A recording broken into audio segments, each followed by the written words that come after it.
अस्सलाम वालेकुम बच्चों।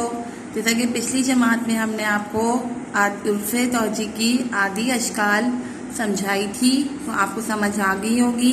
तो आज की जमात में हम उर्फ़े तौजी की आदि अशकाल को लिखना सीखेंगे। हम आपको लिखकर बताएंगे, उसके बाद आप अपनी कॉपी में उसे साफ सफाई के साथ तहरीर करेंगे।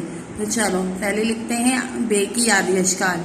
बे, आप देखें कैसे बनता है। बे, बे के बाद पे, पे के नीचे 3 नुक्ते। ते, ते की आदि अशकाल देखें, 2 नुक्ते। ते के ऊपर 2 नुक्ते। फिर लिखेंगे टे, टे के ऊपर तोय।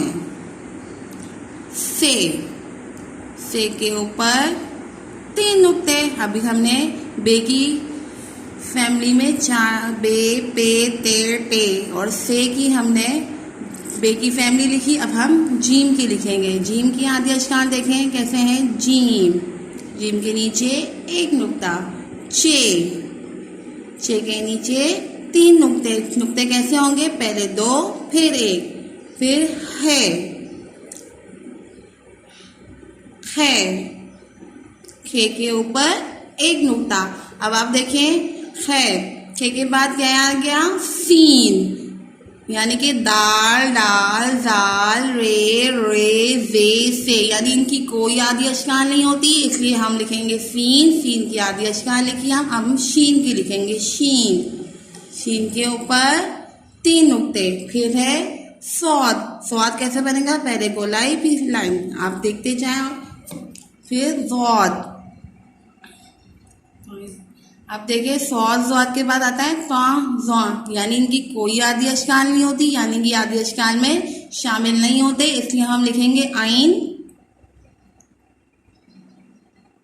फिर लिखेंगे गैन, गैन के ऊपर 1 नुक्ता। फिर लिखेंगे फे, फे के ऊपर 1 नुक्ता। फिर कौफ, कौफ के ऊपर 2 नुक्ते। फिर काफ, काफ के ऊपर 1 डंडी। फिर गाफ, गाफ के ऊपर 2 डंडी। लाम, लाम कैसे लिखेंगे, ऊपर से लंबाई हल्की सी गोलाई, इस तरह से लाम की ये आदि शक्ल है। फिर है मीम, फिर नून, नून भी हम लिखो नून। हा, या। तो आपने देखा बेटा हुर्फ की आदि अशकाल क्या होती है, हमने आपको लिखना सिखाई है। अब आपका घर का काम है बेटा कि जैसे आपने पहले ही कॉपी में लिखा था उर्फ़ ताजी और उसकी लिखाई की थी, इसी तरह उसी कॉपी में आप उर्फ की आदि अशकाल लिखेंगे साफ सुथरी राइटिंग में और बिल्कुल सफाई के साथ तहरीर करेंगे। अपना काम मुकम्मल करके इसी नंबर पर आप सेंड करेंगे पिक लेकर। तो अपना घर का काम डेट लिखकर, तारीख लिखकर, ऊपर घर के काम की हेडिंग देकर और साफ सुथरी लिखाई में आप उर्फ की आदि अशकाल लिखेंगे। ओके बेटा, अल्लाह हाफिज़।